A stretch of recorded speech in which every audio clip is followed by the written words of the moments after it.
My name is Roly Gosling. I am a doctor and I work for the London School of Hygiene and Tropical Medicine. I've been living here working on a project for the last 4 years in malaria prevention in children under the age of 1.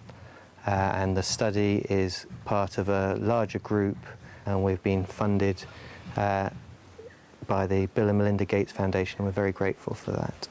I think that I've never really had a single epiphany event. I've never had a massive enlightenment about life, but I think I've had a gradual changing and a gradual epiphany. In the developed world you have stimulation all the time. When you walk down the street there's colour everywhere, people are selling you things, and I think that you have very, very little time to absorb what you see and to take in what is happening around you. And certainly being involved in research and science, the great findings that people make are usually simple observations. So Isaac Newton sitting under a tree, he has an apple falling on his head, and he has time to think, how did that happen? And I think that many, many discoveries are merely observing what you see in every day. And in normal life, in a Western scenario, you don't have time to think. What I've learnt here is you sit, you just think about what has happened today or what happened yesterday. And certainly I work within the field of malaria research, and there's a great body of evidence, and people have worked many years of their life solely on malaria, and they have made it a very, very complicated disease. But when I've been here, I've been up sitting on my roof, and I suddenly realised that in fact it's not a complicated disease, malaria. It's a very simple disease, and we know so much about it, and in fact we can control it and we can do something about it. I've had 2 eureka moments. They aren't as great as Archimedes, however, they have been important to me, and hopefully at some point they may be important for other people.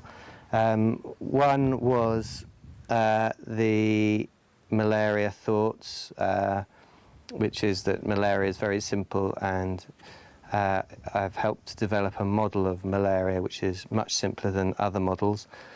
Other people have developed very similar models at this time as well, so I feel that they're valid models. There's a small group of us who are believing more and more, and we're trying to tell everyone that malaria control as it stands now, for the last 10 years maybe, 20 years, has been actually quite effective.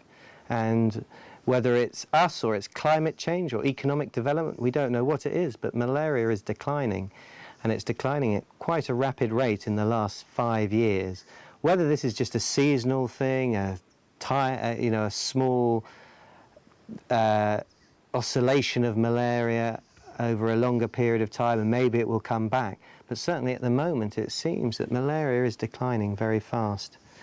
And it's our chance really, if we all act together, that maybe we can keep it away, maybe, forever. And the other eureka moment was like Alexander Fleming. When I was working in TB, I was looking at my cultures, my TB cultures, and really, really annoying. They kept on getting contaminated, but one day one of my cultures was contaminated with some bacteria, and it had killed all my TB. So maybe that was something. I've kept the culture of the bacteria that did this, but it's still sitting in Moshi in Tanzania, waiting for someone to examine it and see if it possibly is a new medicine or not. But anyway, we will see. I think I'm pretty lucky to have had 2 moments like that in my life. Maybe one day I'll be like Archimedes and jump out of my bath and have the answer to something big.